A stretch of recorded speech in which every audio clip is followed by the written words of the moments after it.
Salut tout le monde, suite et fin de notre épisode dédié à Seth avec un très gros morceau d'entrée de jeu, la place du dieu dans la mythologie.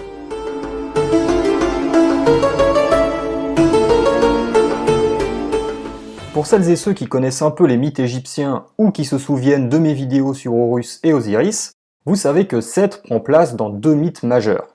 Dans le premier, il est opposé à Horus pour la place sur le trône d'Égypte. Dans le second, il est le meurtrier de son frère Osiris. Le premier mythe, celui du combat entre Horus et Seth, est le plus ancien. Il prend place avant l'instauration du culte d'Osiris et fait intervenir une version d'Horus plus ancienne que celle de l'Énéade évoquée dans l'épisode précédent. Dans ce mythe, Horus et Seth se battent pour savoir qui régnera sur l'Égypte, dont le trône est alors vacant. On ne sait pas trop qui a commencé car l'un et l'autre s'accusent mutuellement. Toujours est-il que le débat s'envenime et que Seth arrache l'œil d'Horus, ce dernier arrachant les testicules de Seth en retour. Ah mais ça rigole pas du tout quand les dieux égyptiens se mettent sur la tronche. Vaut mieux pas essayer de s'interposer, c'est un coup à y laisser un organe. C'est d'ailleurs cet œil arraché par Seth qui deviendra le fameux œil Udjat, symbole dont j'ai déjà parlé de nombreuses fois sur la chaîne. Et ce n'est pas anodin si Seth se fait arracher les testicules dans ce mythe, car comme je l'ai dit la dernière fois, l'une de ses caractéristiques est d'être particulièrement vigoureux d'un point de vue sexuel, capable d'aller jusqu'à l'agression pour assouvir ses pulsions. Quoi qu'il en soit, Horus finit par être reconnu roi d'Égypte et on lui confère donc l'autorité sur la vallée du Nil. Seth, pour sa part, se retrouve relégué dans les marges, qu'il s'agisse des déserts, des oasis ou encore des territoires étrangers. C'est l'opposition entre Kemet, le nom donné à l'Égypte par les anciens Égyptiens, et Décheret, qui signifie la rouge, et qui renvoie aux terres en dehors de la vallée du Nil. Le rouge fait référence à l'aridité des déserts, à la couleur du sable brûlant sous le soleil et à la dangerosité de ces régions. Dans le même temps, Horus est confirmé comme divinité tutélaire de Basse-Égypte et Seth comme protecteur de la Haute-Égypte. C'est pourquoi leur réconciliation, leur apaisement, est considéré comme la réunion des deux régions, du double pays. C'est une expression égyptienne qui désigne l'Égypte unifiée, le pays dans son entier. On a même trace d'une divinité attestée durant le 2e millénaire avant Jésus-Christ, qui porte les têtes d'Horus et Seth en même temps. Son nom est ainsi plutôt explicite, Her-Wifi, celui aux deux visages. Le second mythe principal dans lequel Seth apparaît est le fameux mythe d'Osiris que j'ai détaillé dans ma vidéo dédiée à ce dieu. Je vous fais malgré tout un bref résumé d'après les différentes versions qu'on possède. Osiris règne sur l'Égypte et Seth est jaloux, il fait donc fabriquer un coffre qu'il prétend offrir à celui qui s'y glissera parfaitement. Ayant été fait d'après les mesures d'Osiris, ce dernier y entre tout à fait et Seth le referme brutalement, puis le jette dans le Nil. Osiris meurt noyé, mais Isis parvient à le retrouver. Seth démembre alors le corps et disperse les morceaux à travers l'Égypte. Isis, avec sa sœur Nephthys, n'abandonne pas et retrouve tous les morceaux du corps sauf un, le pénis. En tant que magicienne, elle parvient tout de même à s'unir à Osiris et à enfanter Horus, qu'elle élève en cachette jusqu'à ce que celui-ci soit en âge de régner à la place de son père défunt. Je devrais faire toutes mes vidéos comme ça, je gagnerais un temps fou. Bref, une fois Horus en âge de monter sur le trône, il le réclame et entre en conflit avec Seth pour le récupérer. Ce conflit est d'abord porté devant le tribunal des dieux présidé par Ré, le créateur. Le procès dure 80 ans et ne donne rien. Ré soutient Seth qu'il juge plus à même de régner sur l'Égypte. Les autres dieux, pour leur part, sont plutôt en faveur d'Horus, le fils héritier, mais ils n'osent pas aller contre la volonté de Ré. Isis, qui ne lâche rien et veut voir son fils monter sur le trône, se transforme alors en belle jeune femme et séduit Seth afin de lui faire avouer qu'Horus est bien l'héritier légitime et que lui ne fait qu'usurper le pouvoir. Ré se rend alors compte que Seth est plus faible qu'il ne le pensait et qu'il est plus influencé par que par sa tête. Ré est donc prêt à couronner Horus, mais Seth ne veut rien savoir et provoque son neveu en concours d'apnée pour les départager. Malheureusement, Isis, en tentant d'harponner Seth pour le faire perdre, touche son fils Horus et interrompt le duel, qui ne donne rien. Ré décide donc d'organiser un banquet pour apaiser tout le monde, banquet à la suite duquel Seth agresse sexuellement Horus pour le discréditer. Cependant, Horus parvient à déjouer l'agression et à la retourner contre Seth, qui s'en trouve encore plus ridiculisé. Pour info, ce n'est pas parce que la relation est homosexuelle que Horus aurait été discrédité. C'est uniquement parce que cela aurait montré son infériorité, son incapacité à dominer son oncle physiquement et sexuellement, mettant donc en valeur la supériorité de Seth. Je ne développe pas outre mesure ici car j'y reviendrai dans l'épisode dédié au dieu Thoth, mais c'est justement de cette agression manquée, et plus précisément de la semence de Seth, que serait né Thoth, le dieu de l'écriture et de la sagesse, censé réconcilier les deux chamailleurs. Pour finir, après ce nouvel échec de Seth, alors que le tribunal des dieux ne donne toujours pas de réponse définitive au conflit, Osiris intervient depuis le royaume des morts et menace de couper les vivres à l'Égypte si Horus n'est pas couronné. Oui, parce que pour les Égyptiens, la mort et la régénération d'Osiris renvoient à la crue du Nil et aux cultures qui reviennent tous les ans. Osiris est donc lié à la fertilité des sols et à l'agriculture, d'où la possibilité pour lui d'influer sur la qualité des récoltes. Sous la menace, les dieux se tournent donc vers Horus et le couronnent, reléguant Seth hors de la vallée du Nil et affirmant l'importance de l'hérédité directe dans la succession royale. Le fils est donc préféré au frère du roi défunt, système héréditaire qui sera également valable pour tout type de fonction par la suite. Cela permet aussi, à travers un mythe, d'éviter les conflits dynastiques, en donnant un aspect sacré et historique à la légitimité des fils. Tous les frères de rois se trouvent ainsi mis de côté et empêchés de réclamer le pouvoir à la mort du pharaon. Seth n'est toutefois pas totalement exclu car il est nommé protecteur de Ré, comme je l'ai expliqué dans le premier épisode. En somme, cette histoire nous apprend non seulement comment établir une succession légitime sur le trône d'Égypte, mais elle nous apprend également que la force ne suffit pas dans ce genre de situation. La loi et la justice priment sur elle. C'est la victoire de la Ma'at, concept de vérité et de justice, sur le désordre et la force brute.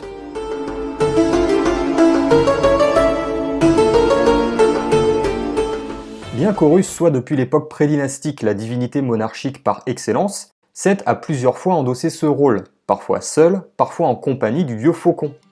J'ai déjà évoqué le nom de Seth de Péripsène, de la deuxième dynastie, mais on retrouve également Seth dans la titulature du successeur de Péripsène, le roi Rasserémoui, dont le Sérère est surmonté à la fois d'Horus et de Seth en tant que dieu réuni et apaisé. Par la suite, si Seth accompagne souvent le roi, notamment dans ses activités guerrières, il faut attendre la 19e dynastie et le règne de Séti Ier pour que Seth reprenne place dans la titulature royale, et même directement dans le nom du roi. En effet, Séti signifie littéralement celui de Seth, établissant de ce fait Seth comme divinité majeure de la dynastie. Ramsès II, le fils de Séti, fera d'ailleurs de Seth un dieu national en l'honneur de son père, assurant dans le même temps la protection de la divinité sur le pays et sur sa dynastie. Ramsès pousse cette vénération jusqu'à s'identifier lui-même à Seth lors de la bataille de Kadesh. Notez également qu'à la 20e dynastie, un autre pharaon inclut Seth dans sa titulature, le roi Setnart, son nom signifiant littéralement « Seth est puissant ». Les dynasties dites ramessides, c'est-à-dire durant lesquelles règnent des rois du nom de Ramsès ou issus de leur lignée, ont donc fait de Seth leur divinité dynastique, le remettant à une place dans le panthéon qu'il n'avait plus eu depuis des siècles. Mais l'inclusion de Seth dans les noms n'est pas l'apanage des rois, et certains particuliers ont fait de même, à l'image de noms comme Bakenset, le serviteur de Seth, qui prouve que le culte de Seth existait également au sein du peuple.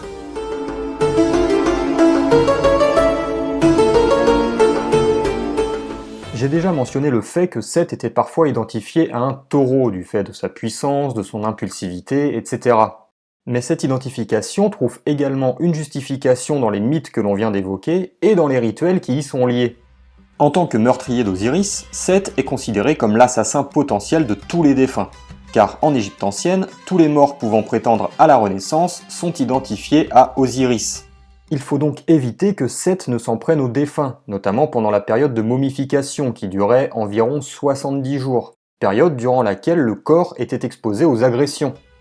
Pour ce faire, les Égyptiens ont donc créé toute une batterie de formules et rituels destinés à protéger le mort.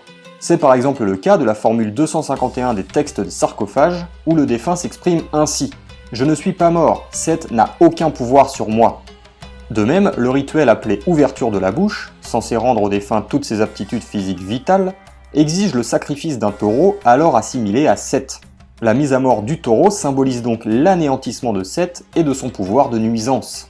Cette assimilation au taureau est toutefois purement égyptienne et liée à la mythologie elle-même. Mais Seth fut également identifié à des divinités étrangères, notamment sur la base de certains points communs.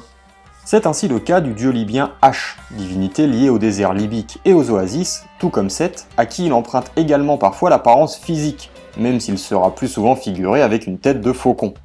Idem avec le dieu hittite Teshoub, dieu de l'orage et des tempêtes, qui, lui aussi, comme Seth, est impliqué dans les luttes de pouvoir contre sa propre famille. On comprend donc facilement pourquoi les deux ont été rapprochés. Plus tardivement, Seth fut identifié à Typhon, divinité grecque liée aux tempêtes et considérée comme une créature néfaste et dangereuse.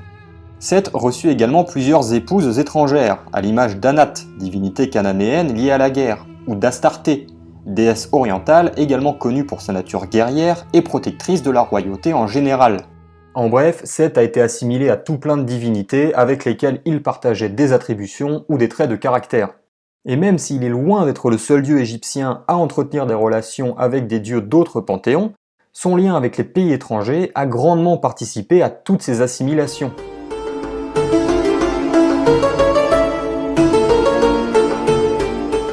Comme beaucoup de divinités égyptiennes, Seth a trouvé sa place dans de nombreux médias contemporains.